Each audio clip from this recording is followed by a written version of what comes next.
Don't expect anything big coming from Brad Binder. He's not got a soft tyre at his disposal at all in this session, so anything really is a bonus for the South African. That looked like a new soft though, didn't it? They haven't just rolled the dice, have they? And used up a soft that might be... It was a new medium rear, guys. That was a new medium rear. It looked like brand new anyway, so okay, we got that right. But yeah, it's going to be a real struggle, isn't it, for Binder to do anything about 12th place. Here we go then, the final run's coming. Quartararo exits pit lane, Martin and Marquez and Zarco, 4 guys who know how to extract speed from a motorcycle over one flying lap. Be fascinating to see who follows who in that one. Here's Pecco Bagnaia then, winding up for his last attack in this Q2 session. At the moment, he'll be pretty happy. Another front row beckoning for him. He's been on the front row in the last 4 races. Still trying to find his way onto that elusive top step of the podium for the first time in the Premier class. Aleix Espargaro exited pit lane, saw Bagnaia and thought, yes, please, I'll get the hooks in. So on his out lap, he is going to be trying to keep up with this man here. Big 3.5 minutes or so coming up here for Joan Mir as well. He'll know the importance of keeping himself inside that top 6. A place on those first 2 rows, he's in the game. It's not going to be such hard work fighting your way through the pack, and then of course stressing those tyres, stressing yourself as well.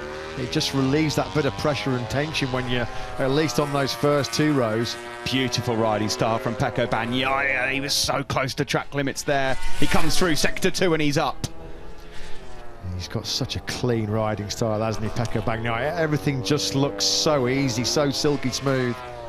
Now, if Bagnaia could stay within about a 10th of Quartararo through sector 3, pole is on, because Bagnaia has been so fast in this final sector. This is crucial, and he's up. This is going P1. If he makes the final sector clean, this has got to be P1 for Pecco Bagnaia, and potentially, Matt, an all-time lap record coming from the Italian. Well, so far on this lap, we followed him around for most of it. He's looked brilliant. He's looked so precise, so smooth, clean and clinical. And is it pole position coming for Pecco Bagnaia? At the moment it is. Wow. A 1:46.322. It's a new all-time lap record. Davide Tardozzi appreciated that one. Brilliant lap time that from Pecco Bagnaia. Beat that. 3/10 under the old lap record that has stood for 6 years. An amazing lap from Pecco Bagnaia. Anybody that can put 4/10 into Fabio Quartararo in a MotoGP Q2 session with 2 minutes remaining is flying and charging, and that's exactly what Pecco Bagnaia is doing. Fabio Quartararo, though, you know he's not going to take this lying down. Look at that, through the first sector, Quartararo up by 1/1000th of a second.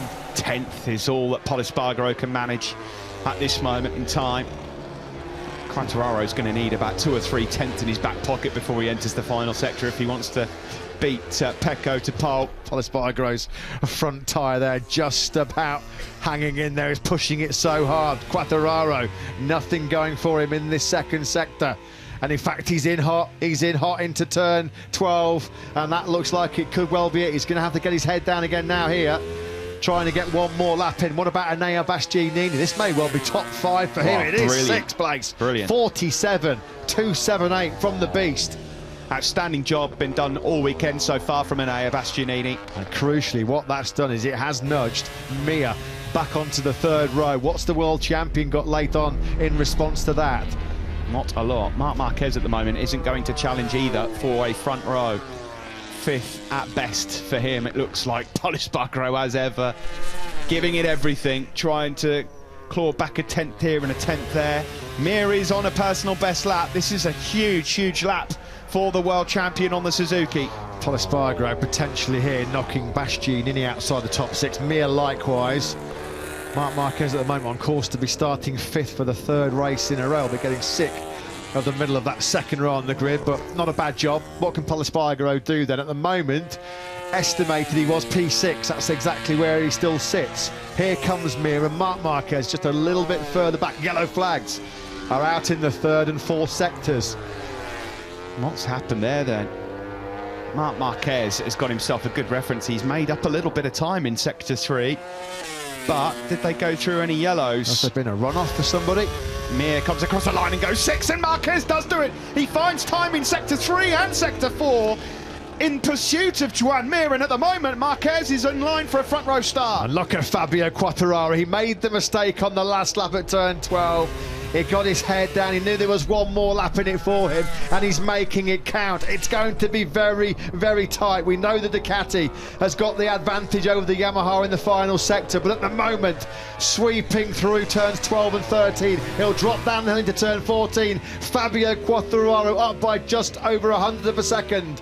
Aleix Espargaro needs a big lap here as well. He's in 11th at the moment. You're not going to win a race from there, you wouldn't think. Here is Quartararo then. I just don't think it's going to be enough, Matt. Yeah, Sector 4 is where he's had his problems. There's no slipstream as well for him down this long back straight. This is where the Ducati has been so strong. Quartararo, though, surely will be content with another front row start. Here he comes then, hard on the power through the final corner. Is it enough to break Bagnaia's heart late on the 1:46.322? It stands, and Jack Miller behind Quartararo goes into second and makes it a factory Ducati 1-2. The Red Army jubilant. Aleix Espargaro late on does find crucial time. He moves up into 6th place, and that again puts Mir off the first 2 rows. Martin then will not be on the front row. Marquez has been nudged off it by Jack Miller in the closing stages, and Quartararo, for the 12th time of asking, has again managed to get himself on that front row. But it's a factory Ducati 1-2 for the Grand Prix of Aragon. What a turnaround. Brilliant. In 12 months for Davide Tardozzi and Gigi Dall'Igna's boys. Pecco Bagnaia, just his 2nd pole position in MotoGP's first since the opening round in Qatar.